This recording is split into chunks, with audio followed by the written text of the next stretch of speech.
I'm Benjamin Hall, and I'm searching for heroes.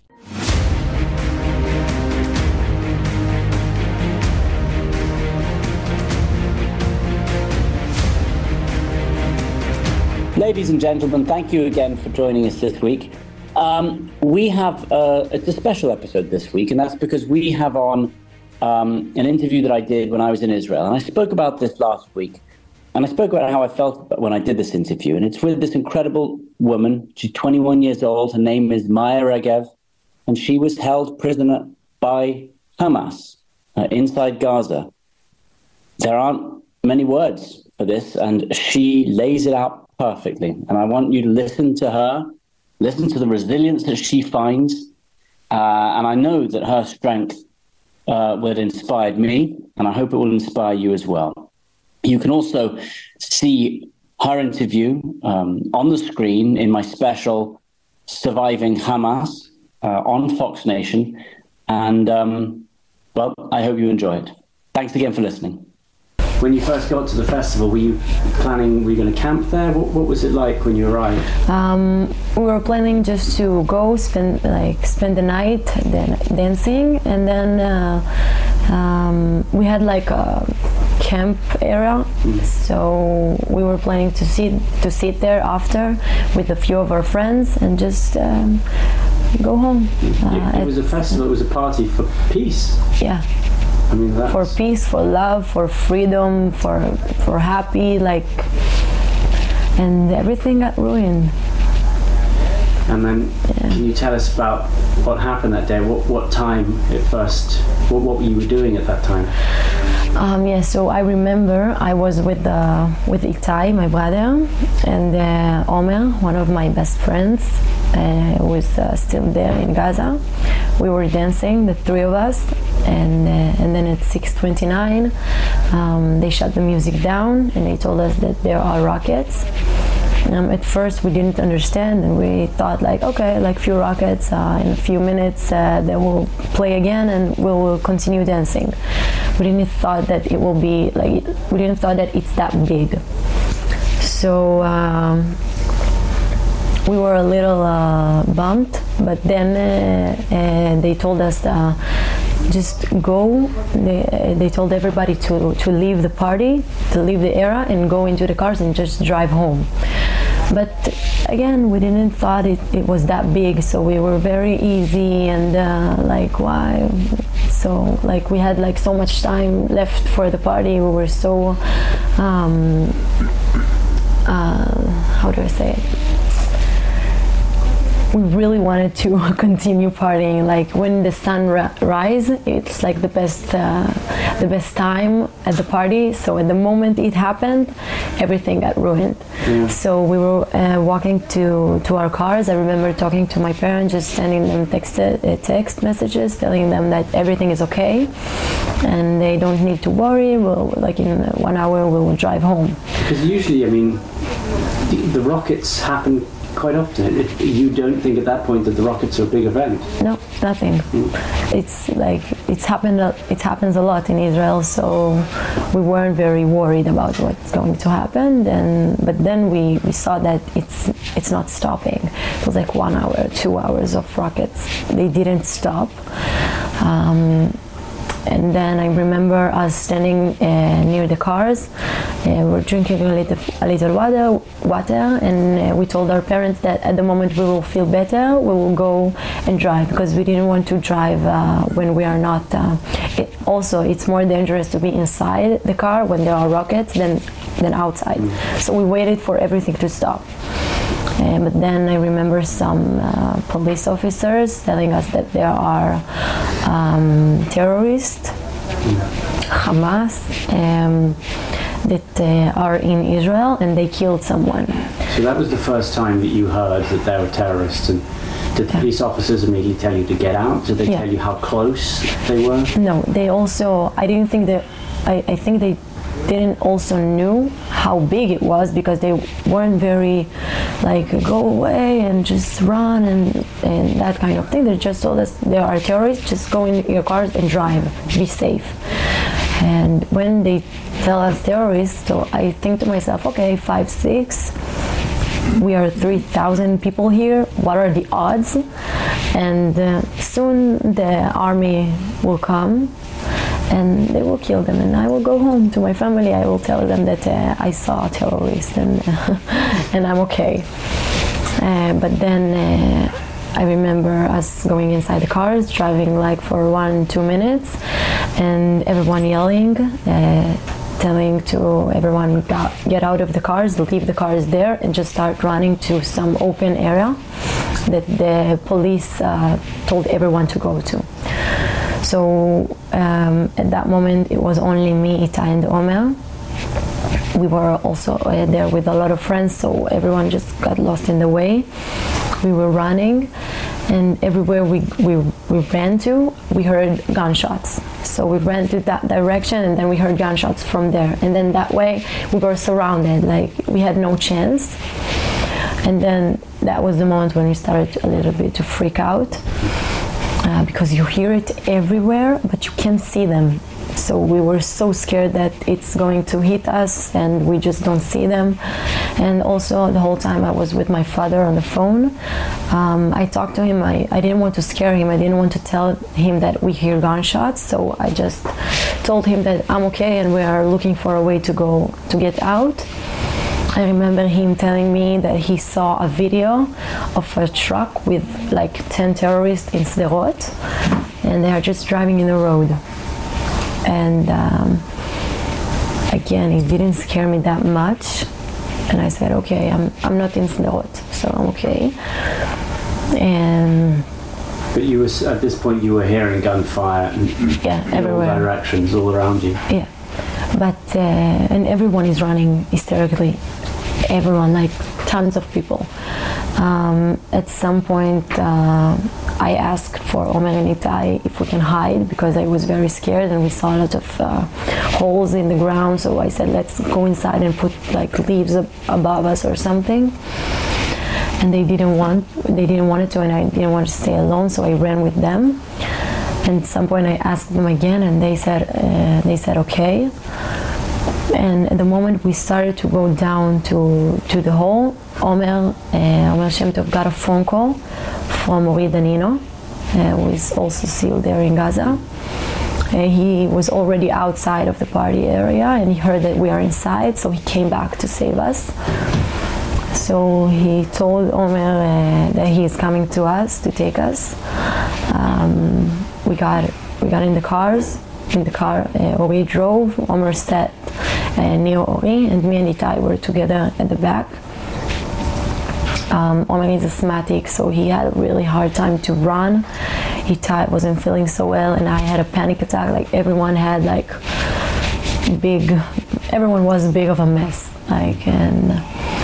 And then he started driving. I think he drove around like 5-7 minutes, and while he driving, we saw, like I looked at the window and I saw a lot of dead bodies, and cars crushed in trees, and like big minivan that had a lot of seats of people, and no one is inside, and like everyone is dead. And I remember looking at Itai, and I'm telling him, I'm calling Dad. Like I just had a feeling that I need to call him. So I'm calling him. I think the first thing you do is you want to be in touch with your family. Yeah. Also the whole time while I was running and heard the gunshot, he called me like a bunch of times, and I didn't pick up because I didn't want him to hear the gunshots, because I knew that he will come and it's too dangerous. So I called him. At the moment he picked up the phone, Omer saw a big truck like in front of us, and they were like 9 terrorists getting off of it and start shooting at us, like spraying the car, like tons of bullets, really. And Itai got shot first at the crunch here. Then I got shot in that leg, and then in that leg also. Here. Yeah, wow. Yeah. So did they come and they moved towards you and surrounded the car? They shoot from everywhere. And my father heard everything. I screamed that I got shot and they are going to kill us, and I tell him that I love him. and we can't get out because we're inside of the car and they are outside. And did you think at that point? Did you think that they were going to kill you? Yeah, I was sure that they are going to kill us. They started to come closer to us, like really, really near the car, and pointed the guns through the window and just looking at us. And my brother screams like, "Please, please!" We have that. We have the voice, like the phone call. It's recorded, yeah. So Itai says, "Please," and they just tell us to get out of the car. And then they just took us. But could you get out of the car? I mean, you couldn't. The bullet hit the bone and it crushed the bone, and my foot was just falling. It wasn't connected to anything. It's like it was like this, so it just fell because all of that part was missing. There was nothing to hold it. So, and also that leg was very bleeding, and all the flesh was out, and it was. Did you feel the pain at that point, or was the adrenaline maybe? You feel the pain, but I think I was more scared than in pain. So I didn't let it control me. Like the moment I got shot and I saw everything, I told myself, okay, you need to focus. You can't just start crying and screaming. There are terrorists here of Hamas. You need to be aware to what happens. You can't just be naive to the situation. You're in staying alive mode. Yeah. To focus on what you can do. Yes. And everything they tell you, you do. Like everything they told me, I just say, okay, whatever you want, I will do. Which language were they speaking to? At the first day they spoke Hebrew, a lot of Hebrew, a little Arabic, and maybe some English too, but most of it was in Hebrew. So they pulled us out of the car, and I told them that I can't walk. They told me to get up, to stand, and raise my hand, and I couldn't. So I lay on the road and just raising my hand like this. They came to me. They were trying to untie my shoe, and they couldn't. They were really aggressive, so I asked them if I can do it myself.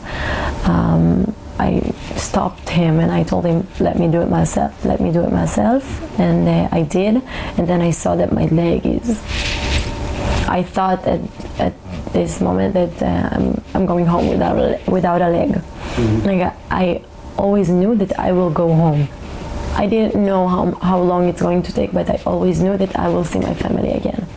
I wonder why. I wonder what that was. I have no idea. Also, when they shoot us, I remember myself looking at the floor of the car and telling myself, it's not the end of you, are not going to die, it's okay. Like, I have so much things that I need to do in my life. There's no way I'm going to die here. You know, I felt the same thing. I felt I was going home. I knew I was going home. And I don't know why, but I knew it. Yeah, it's something like that. Something happens to you, so I didn't know that I have this inside me, so it's just coming outside, and it's like survive mode. But it's amazing. Like you have to survive. To talk to say you want to do your shoe, that's a lot of strength to be able to say that to them right there. I just knew that I had to do it. I think that if they would do it, they will take my shoe with my leg inside. So I just stopped him like this. I have no idea where it came from. And I just did it. They put us in the truck. Itai and Omer, they tied them up, put them in the back of the truck. And I was sitting inside the car, like between everyone. And then we drove. How did they tie just their hands and their feet, or just their hands? I think. Yeah. So how many people were in the car? There were two next to me, one driving, one near the driver, like 4 in the back, and like 2 more people standing on the car like animals and screaming. And the whole time we drove, I had my foot down, and the one that was in my left always stood on my foot. He was like pressing and on purpose, and I told him, please stop, I'm in pain. And he just looked at me, laughed, and continued.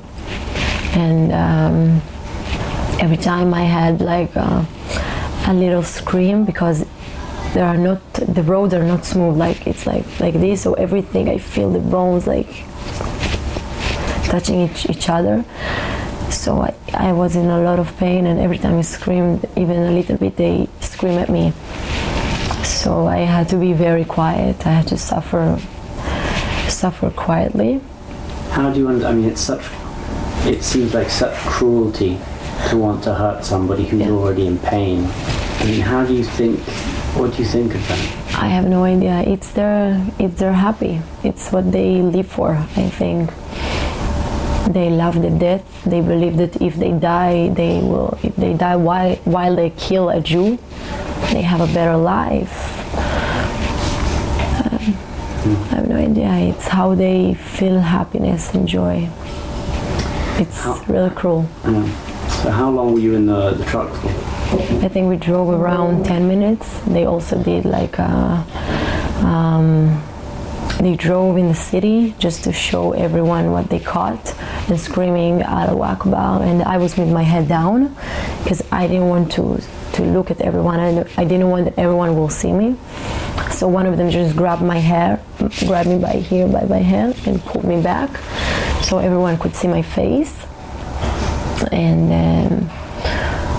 And then they told me, okay, we will go to a hospital. What were the people around as you were driving? Were the people who were watching, were they celebrating? What were they doing? They were cheering, like Allahu Akbar, Allahu Akbar, everyone screaming, everyone happy. It was horrible. And so they decided at that point to take you to hospital? Yeah, this is what they tell me. So we are arriving to that building, like looks a little crushed, like not a beautiful building. I told myself, okay, I've never been in a hospital in Gaza, maybe this is what it looks like. So they taking me out of the car, they are carrying me. They also taking Itai and Omer, and they sit next to me.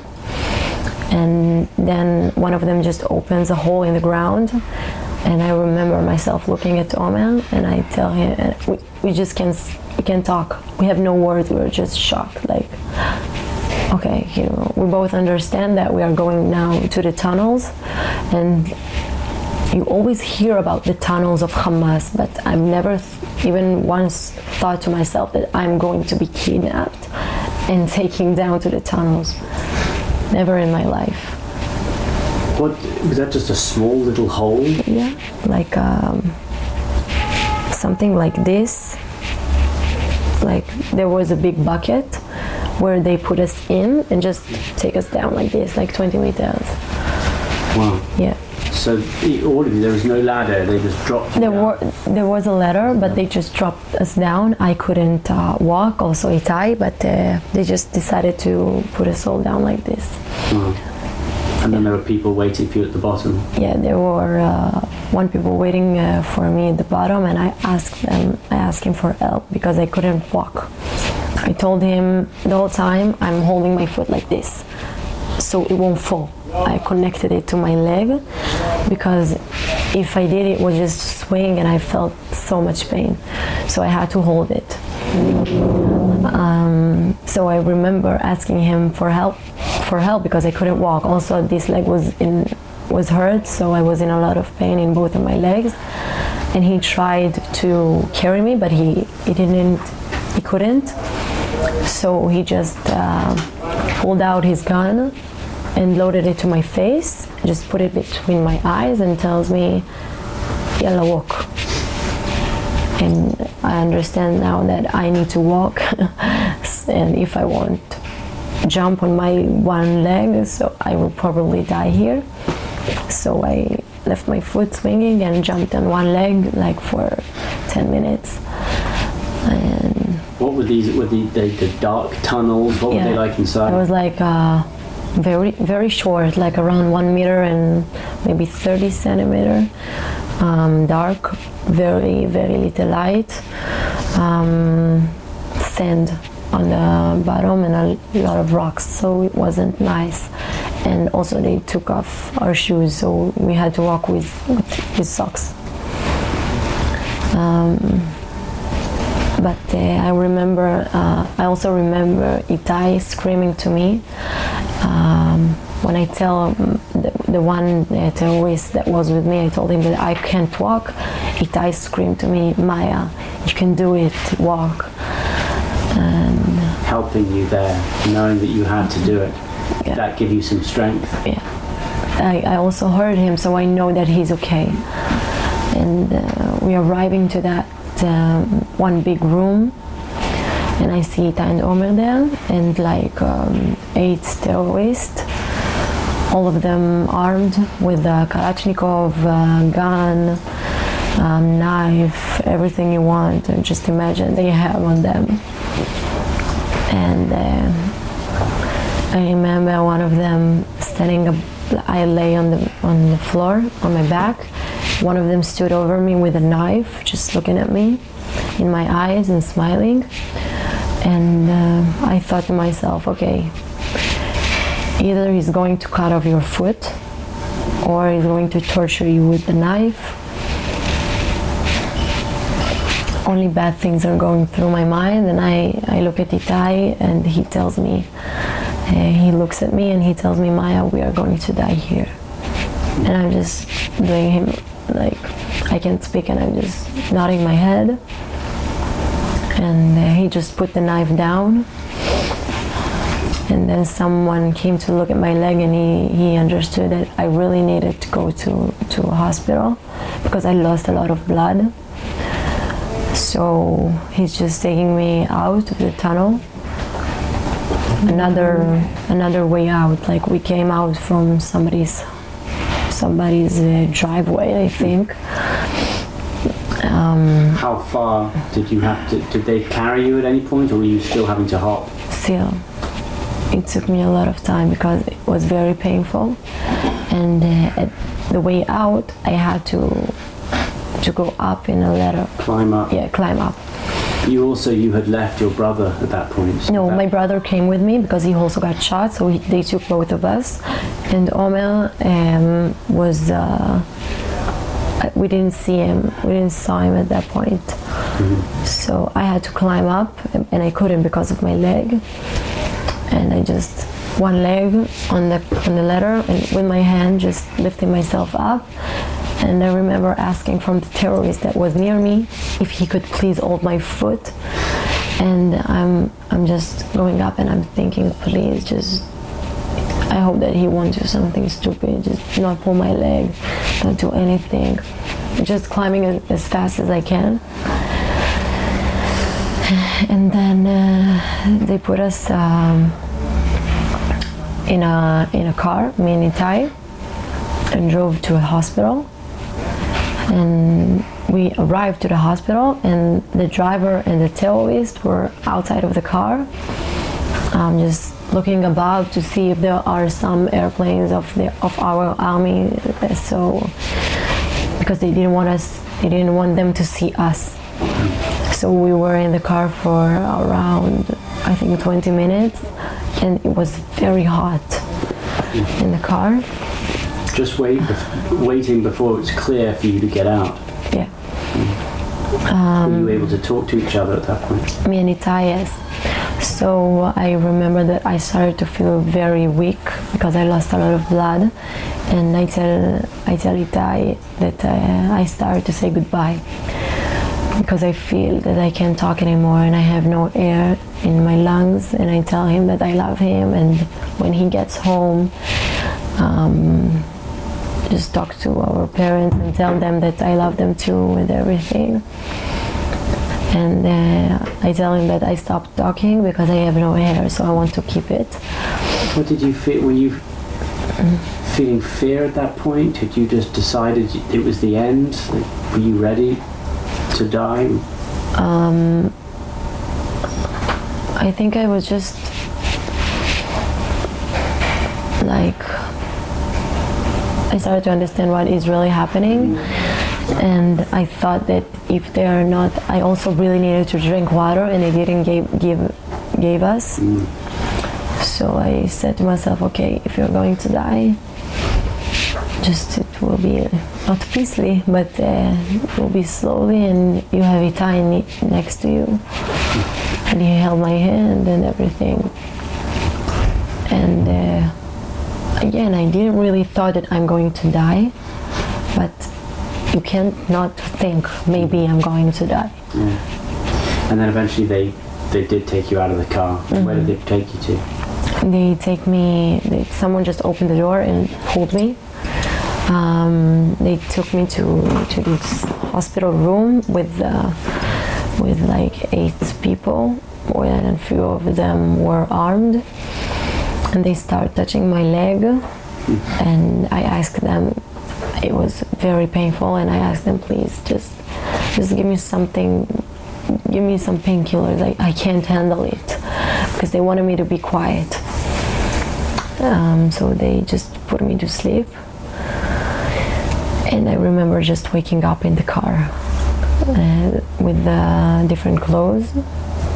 How much later was that? I had no idea, but I think it was around 2 hours. And I imagine that first moment where you open your eyes and suddenly again, you must realize again where you were. Yeah, it took me a few seconds, but then I looked at my leg and I understood where I am. I saw just a lot of bandage around my leg, and I thought that they did surgery, that they took the bullets out or something, because it didn't come out. But they didn't. They just cleaned it and put bandage over it. So they didn't really fix it. They just covered bandages up is all. Yeah, I think they were also very scared about everything that's happening, and they were like, "What's going on?" So they just cleaned, put bandages, and sent me away. We'll be back in a moment with Searching for Heroes. Where did they take you to? They take me to some family house. They put me in a room where I see Itai and Omer again. So I have like a little, I breathe a little, so I see my brother and one of my best friends. And I was very dizzy still. So I told them that I need to go to the toilet, and they just took me to a different room with a few women that they would help me to go to the toilet because I needed help. How were the women behaving towards you? I remember sitting on a toilet, and there are like 7 women and 2 more kids just looking at me and waiting for me to finish. And then one of them came and stood with a knife again, and I was like, I couldn't do anything to her. One of the women? One of the women, yeah. I was on the toilet, dizzy, with 2 legs that are not functioning. What can I do? And I started to shake, really, because I was very scared again. And just I think her sister just told her to go away with that. And then, were you kept in that one home for a while? Yes, I was there for 5 days. You're all sleeping in the same room? I shared a bed with an Arab woman. We slept in the same bed. And Itai and Omer were in a different room. So I never saw them, but I know that they are there, but I didn't know what are they doing to them. Like, I was very scared. I always asked about them, if they are eating enough, if they are alive, if they are okay. And they let me see them for like 2 times. They brought them to me to talk like for 5 minutes, and then they took them back. What would you say in those few moments? I think we were completely shocked. I think we were just trying to comfort each other, like saying everything is okay, we will be home soon. I remember Omer really saying strong words like, you're strong, you can do it, everything will be okay, you'll come home eventually. Because I was very scared about my leg. I remember telling them that I know that I'm going home without my foot, and it's okay, like I don't care, I just want to go home. Did you think at this point you were being held hostage, did you think, I know that the Israeli government, I know that they are right now, they're going to be looking for me, there will be a deal, so you must have known that might happen? Absolutely, but I thought that it's going to take like 5 to 10 days stop. But then I understood that that it's way bigger than that, and it's an actual war, because I didn't know about anything that happened in the kibbutzim and everything. I thought that it's only the party. Until the day I got out, I thought it's only the party. Wow. And did you start to hear in a few days the bombs and shelling? Yeah, I have like, I hear less ever since I came home because of the bombing. We were very scared, because it's like you know that Israel know where I am, but still I'm very scared that something will happen to me. How close were some of the bombs to you? One time the bomb, I remember it was in the middle of the night. It was a really big bomb, just bombing like 2-3 buildings near us, and it was so strong that all of the bed shook, and all the windows was shattered inside the room. Everything is moving from the room. Like, it was so strong. I thought that the next one is on us. Like, I was very scared, and all the room filled with a lot of smoke. For like 2 or 3 minutes, you can't see, you can't breathe, like you just cough, black. So I remember at that moment that I'm on the bed just sitting, because I can't move anywhere. I couldn't even go to the toilet. They put me a bucket near me. I remember everyone in the house just getting out of the bed, starting to dress, and some of them are leaving, and I'm just thinking to myself, okay, what about me? I thought that they are going to leave me there to die alone. But after like few minutes, everyone came home. I didn't understand what it was, but I really thought that that's it. What were they feeding you? I mean, like, were you getting any food? A little bit of food? The first week, there was still food in Gaza, so I had like some okay food, but I was so scared that I didn't eat for the whole 5 days. I ate maybe 1 pita for 5 days. They gave me more, but I was so scared I couldn't. Like, everything I put in my mouth, I just threw up. So, but after this, after 5 days, they took me again to the hospital to do a real surgery. All I ate was a little rice, and it was in the afternoon. It was the first meal at around 4, and at night for dinner it was tuna from cans, some vegetables, and maybe some slice of pita. Sometimes the bread had the mold, but you eat it because you're hungry. So you were taken to another hospital at this point, and did they finally do some more work to you? Yes, they tell me in one of the after 5 days, they tell me, okay, we need to go to the hospital. You have a different name, and you can't talk to anyone. From now on, you're an Arab woman. So they dressed me up as an Arab. Like, they put the dress, hijab. Only my eyes are out, and they take me out of the home. I could say goodbye to Itai and Omer, and they take me to the hospital, and after 3 days in the hospital, they do surgery. They take out the bullet, and then I understood that I had a bullet inside me for 8 days. and they put platines in my leg. They put one here, like it was an outside, one here, two here, that going out, and two here. It was in the October 15. 15. So, I mean, they wanted to dress you up as a Muslim woman, but the doctors and everyone would have known who you were. So one of the sisters came with me to translate, and only one of the doctors knew that I'm Israeli, and I could only talk to them, and everyone who walked in the room, I had to dress as an Arab woman, and they told me like, don't speak, even if they ask you something, just be quiet, play like you're sick or you're fainted or something.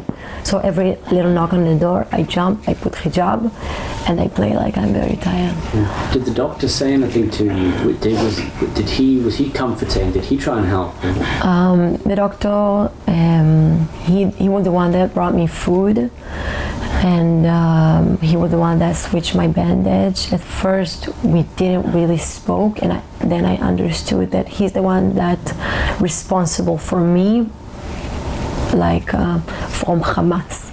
I understood that he's Hamas, and maybe he's a doctor, but he's Hamas also.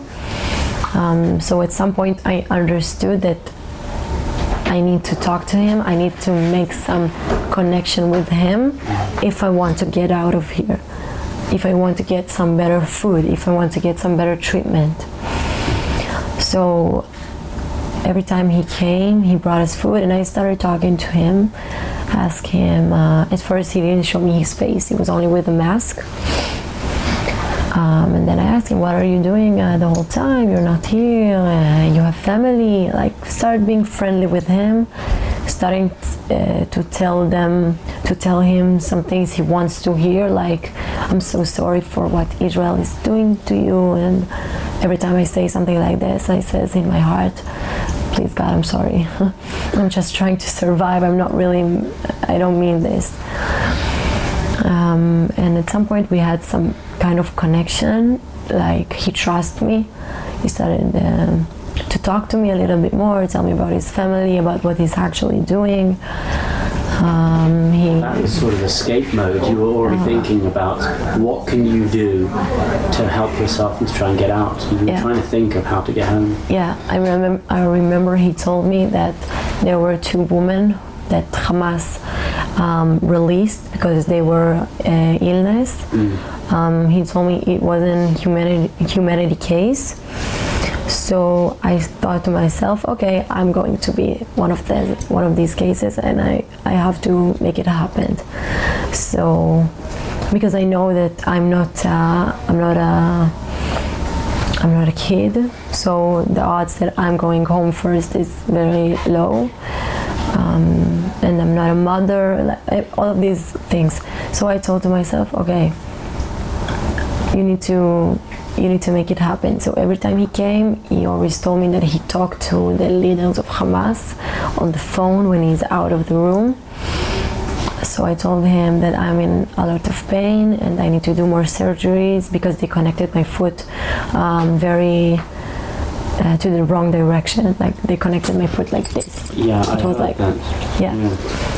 So I had to make another surgery to fix this. And I told him I need more surgeries, I'm in a lot of pain, I have a high fever, I don't feel so good, all of these things. I don't know if it's really worked, but I think because I wasn't in the categories, I'm not a mother and I'm not a child, so... They did eventually release you in the first one. You were writing letters to your brother back and forth. Can you tell us about those? Yeah. One night I woke up from a dream about my brother, and I barely cried there. I cried like 4 or 5 times top because I couldn't, like, there was no one around me that could help me.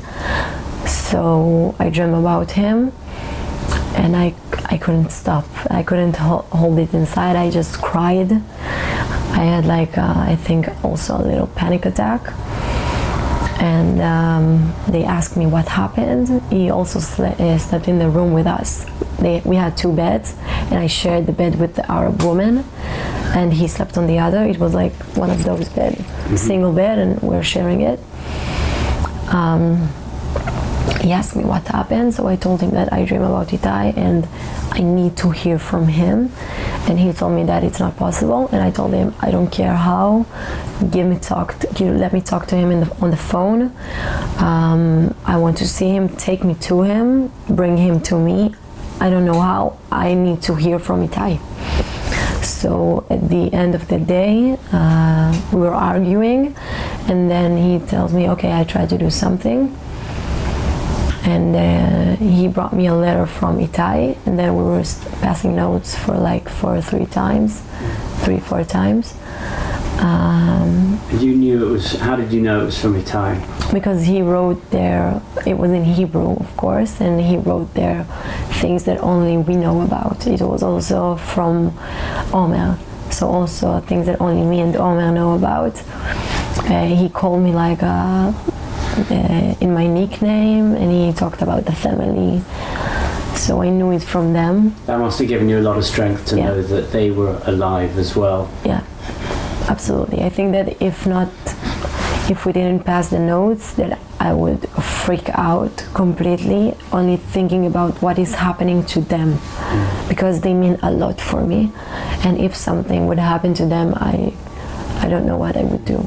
That seems like an amazing amount of strength to start arguing with the doctor, to telling him what you wanted. You needed letters. I mean, where did you find that strength?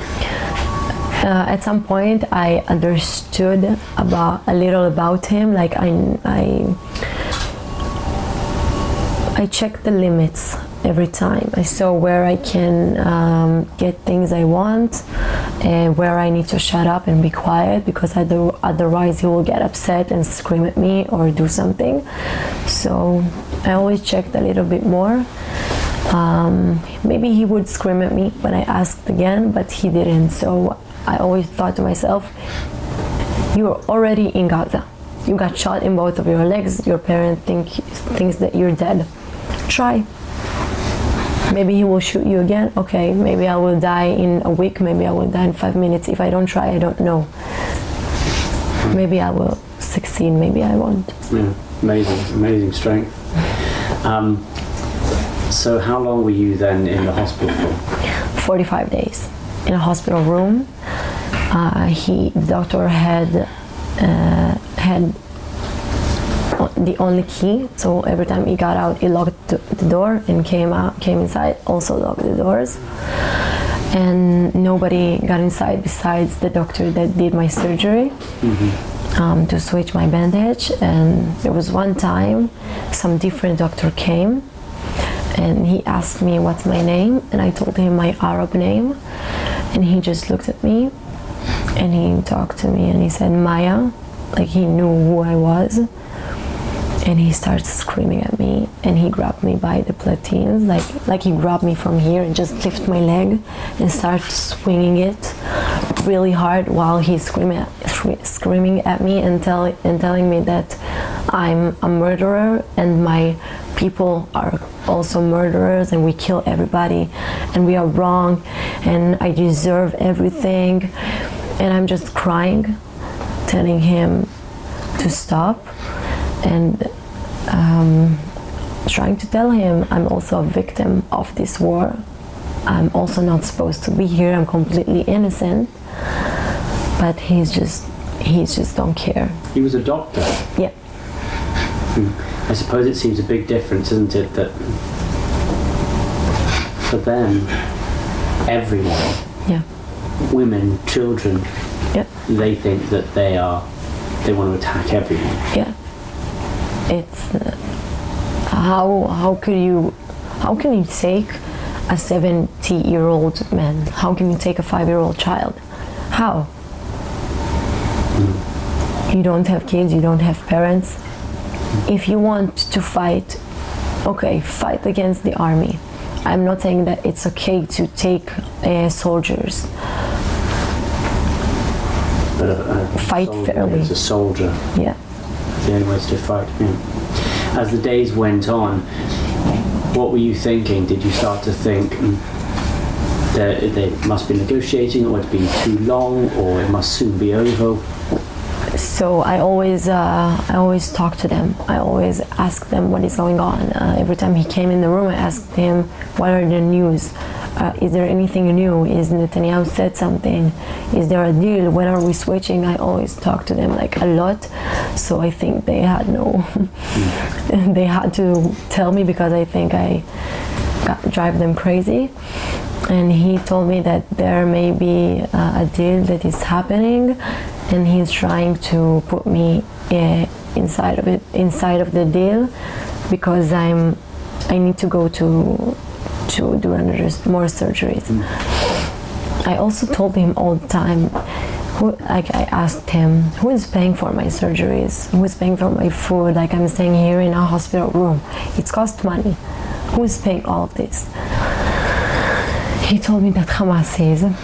So I told him, okay, I'm very expensive, just let me go. I cost you a lot of money, like, I need to do more surgery, it's going to cost you more. Send me to Israel, I will make the surgery there. And I always try to get out of there. And so when did you finally hear, or presumably you didn't know a deal had happened and you just were taken away? He told me since from Wednesday. He told me that maybe I'm going home, and I got home at Saturday. So every day ever since Wednesday, I sat there at the door and waited for him to come and tell me, "Yalla, let's go." So eventually on Saturday it happened. And when I heard that on Friday I didn't hear anything, I understood that there really is a stop fire. So I thought, okay, maybe it's real, maybe I'm really going home.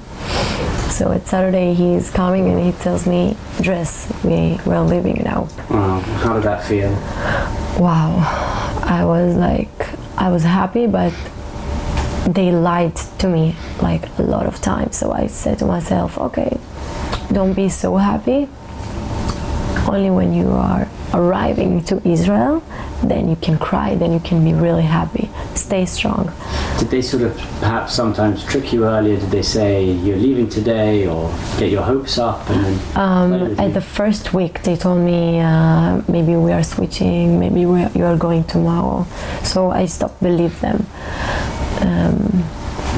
So everything that was about switching, because I heard it a lot of times ever since I got there, I didn't believe. But now when he told me to dress and we are going to the car, I thought, okay, maybe it's real, but maybe I'm going to, I don't know, maybe he's going to kill me also somewhere.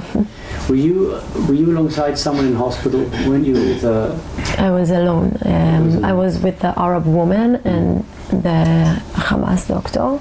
Did you ever think of did you imagine what it would be like to go home sometimes? Did you think about being home and what you would do? All the time.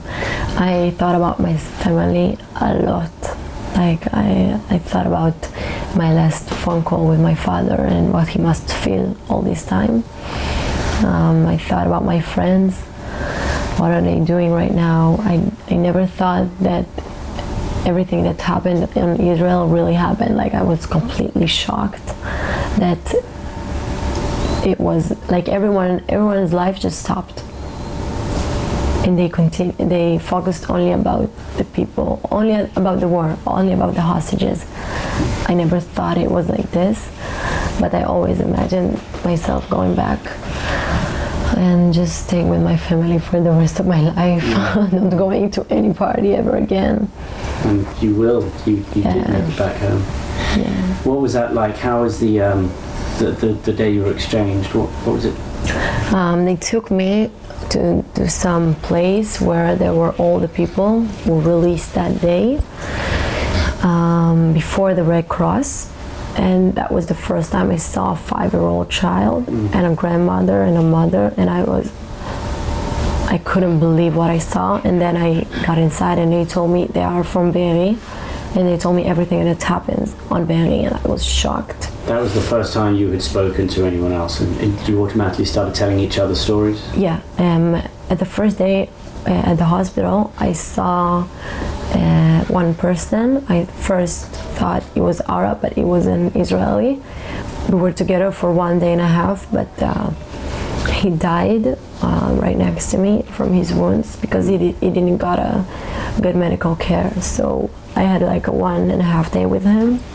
You were there when he died? Yeah. And you saw his body after? Yeah, we were talking and then we both went to sleep. And after 30 minutes, I woke up and I heard like a lot of talking in the room because there are people coming inside. And they said that he died. We had this curtain that was between us. So I couldn't believe because I talked to him 30 minutes ago. How is it possible? So I remember opening because I knew that I had to see that it's actually him. And I saw that he's really dead. And they just took him. What was his name? Guy Iluz. Guy was. Yeah, Guy Iluz. He told me about his family. So when I got home, I asked to talk to them and tell them that everything about what happened to him. What else did you two talk about? We talk about our family a lot.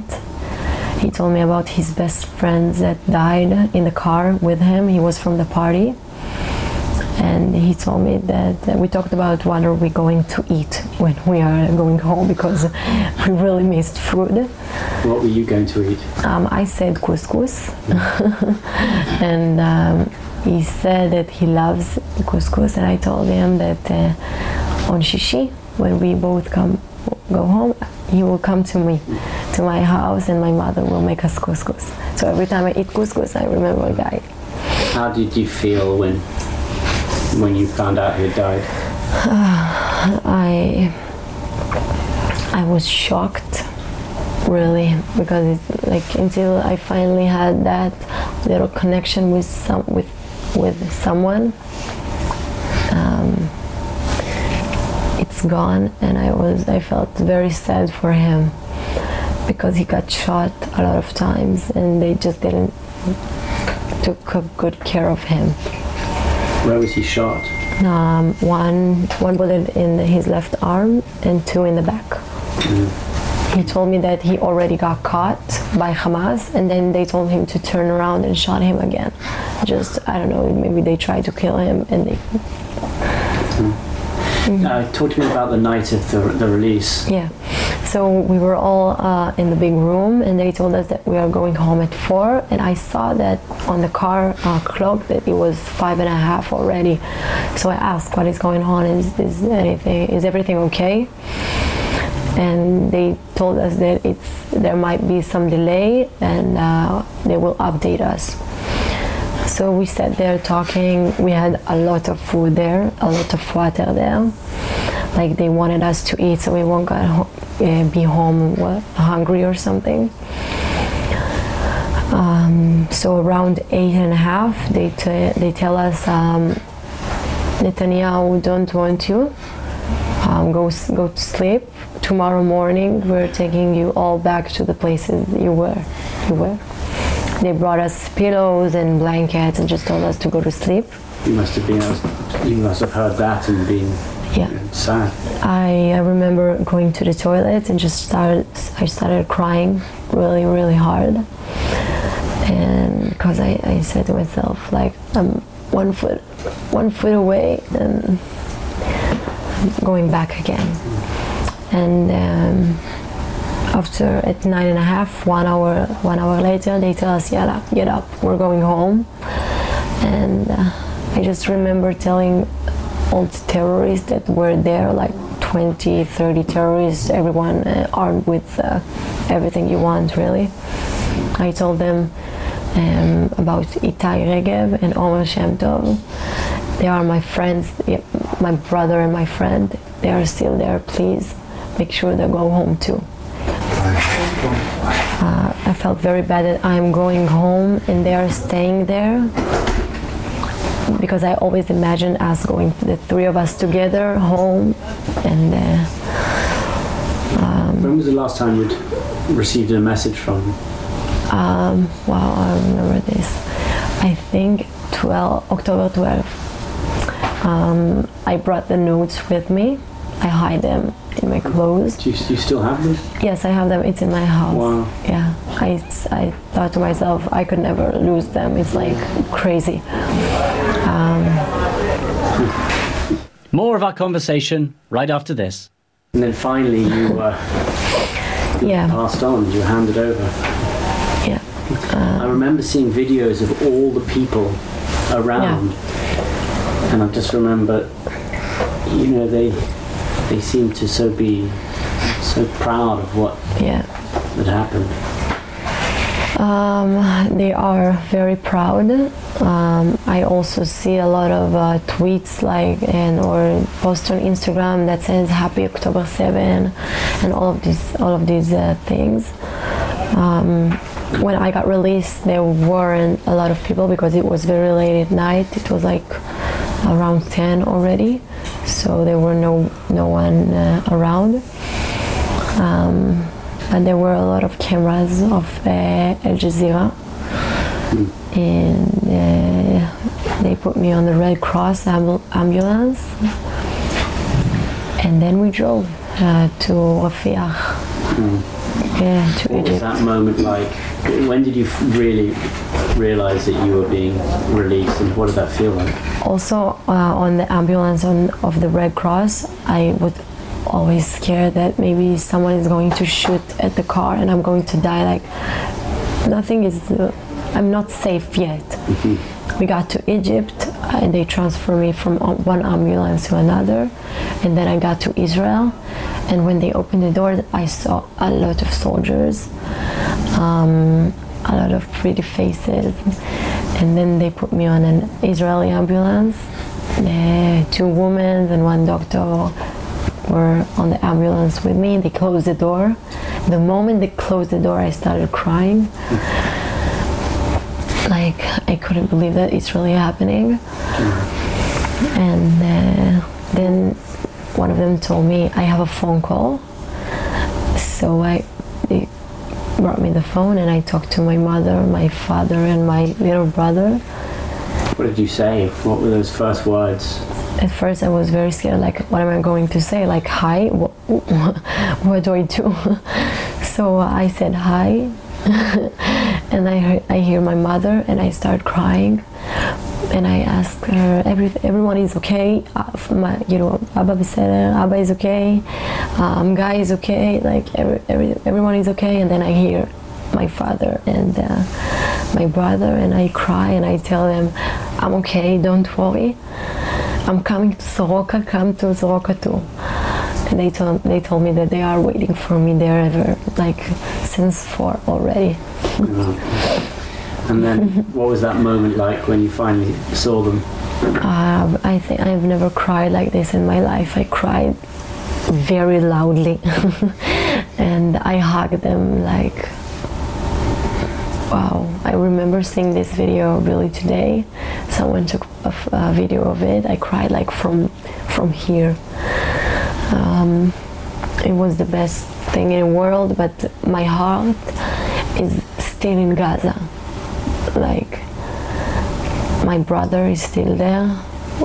At that time he was still there, and Omer is still there, and I had no idea about any of my friends that were at the party. So when I was there in Gaza, I also thought about all my friends that were at the party. Are they here? Are they dead? Like, yeah, wow. And it was only a few years later that your brother was released. Yeah. As well. After 4 days, he got released, and I was also very happy because the last time I saw him was like October 12. Right. So I hugged him very, very hard, and for the rest of the week, like we were there for another week in Soroka. We slept together, like bed by bed. Everywhere he go, I go with him. I couldn't leave him. But we still are fighting for Omer. Omer is one of my best friends. He's like really the best person that I ever met. He's the most funniest, purest kid,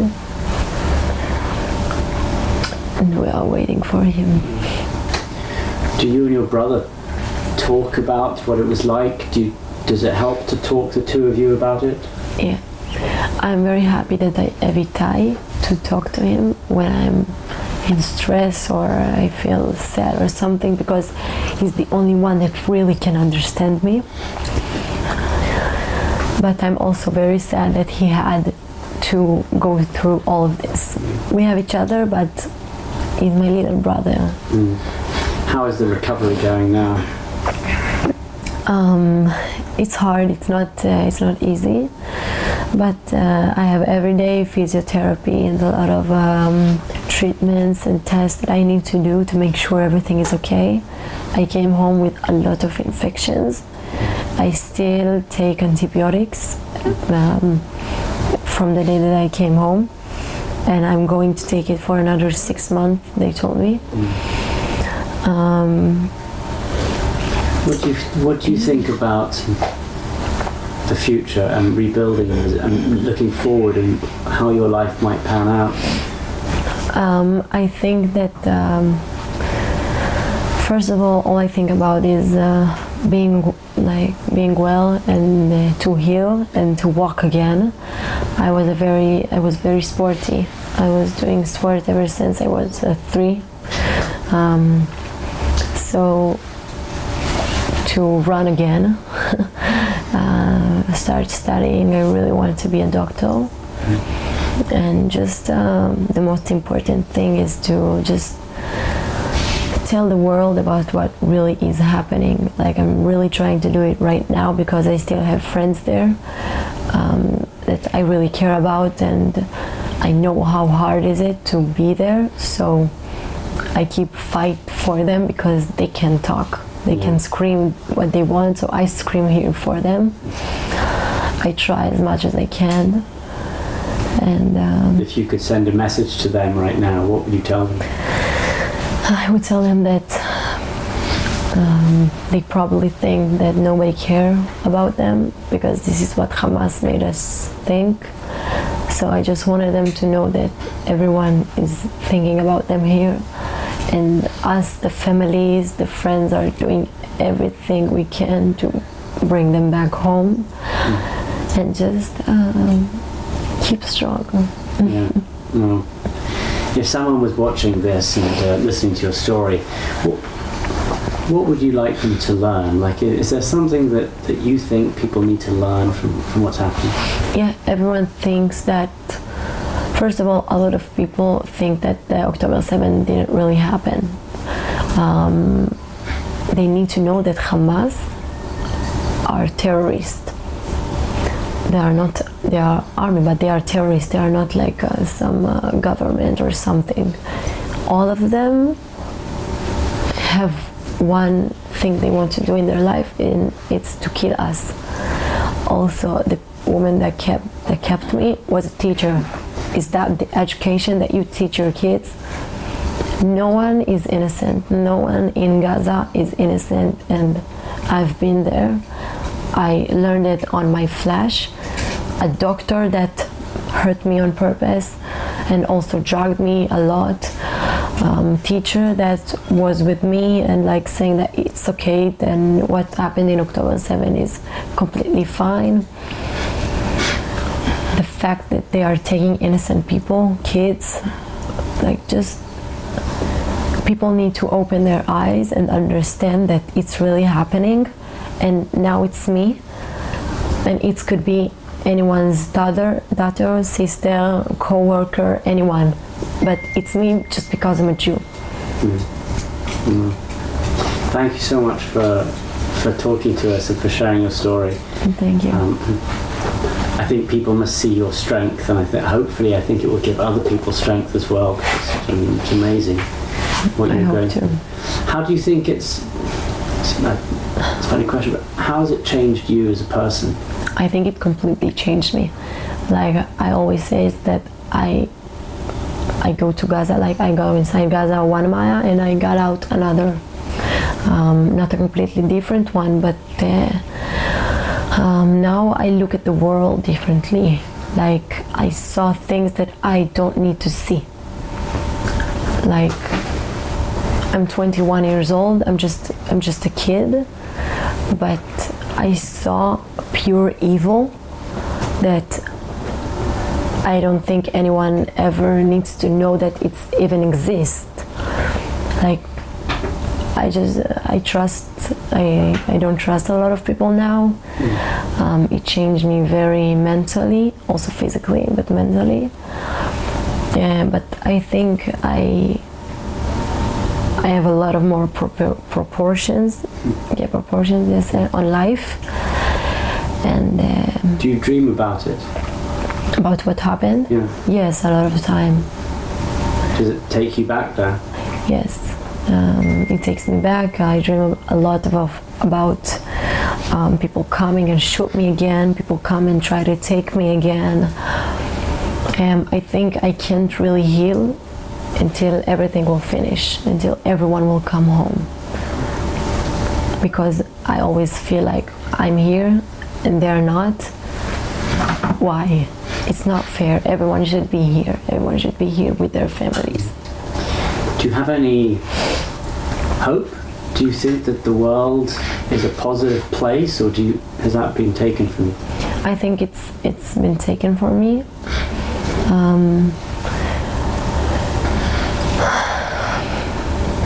Everywhere I go and people know that I'm Jewish, they will look at me different.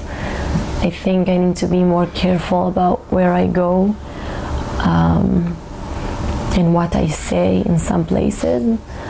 And at first I thought that the world is beautiful and everything is good and I'm just living my happiest life.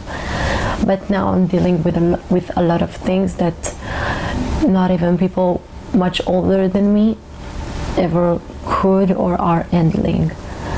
Like it's very big and I need to process a lot of things that are hard. Yeah. Well, I know what a strong person you are, and you've got your family with you as well. I know that together you guys can keep building, and we'll keep sending the message we can. And we'll think of Omar as well, and hopefully he comes back, very soon. I hope so. We pray every day, and I never pray. Yeah. Thank you so much. Thank you. Thank you so much. And I hope, I know you'll build this up and you'll keep getting better and you'll be running again too. I will. Yeah. It's gonna take some time, but eventually I will dance again. Yeah.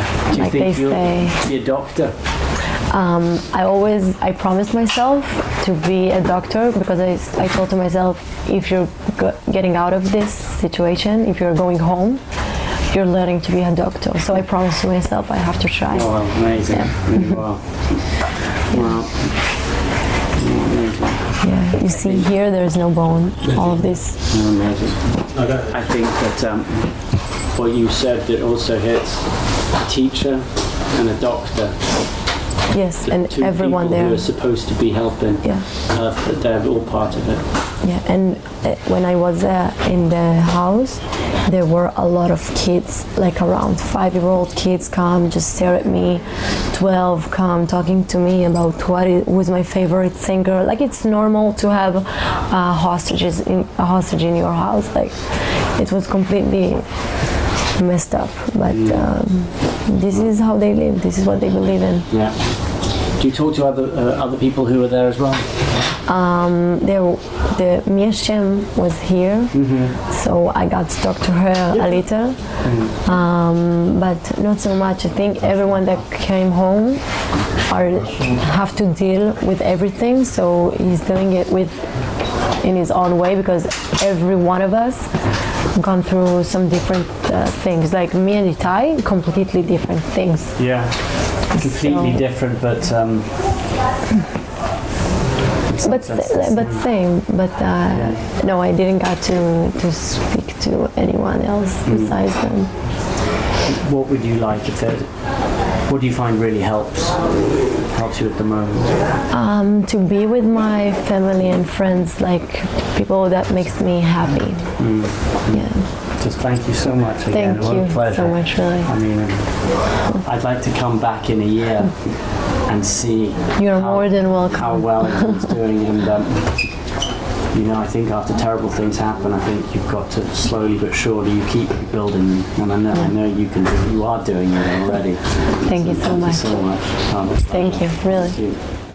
Well, thank you again for listening to that. And again, it was such a sort of remarkable interview for me to do, because as I sat opposite her, and some of the conversations we had were very much about how we had gone through some similar injuries. And it was me talking to her about how I had gotten through the injuries and how she could get through the injuries as well. And just this morning, I saw a video of her sitting in a wheelchair with a boxing coach, boxing away, learning how to fight back. And that is the message that she is sending right now. You can be knocked down just as she was, but she won't be beaten. She will come back again and again.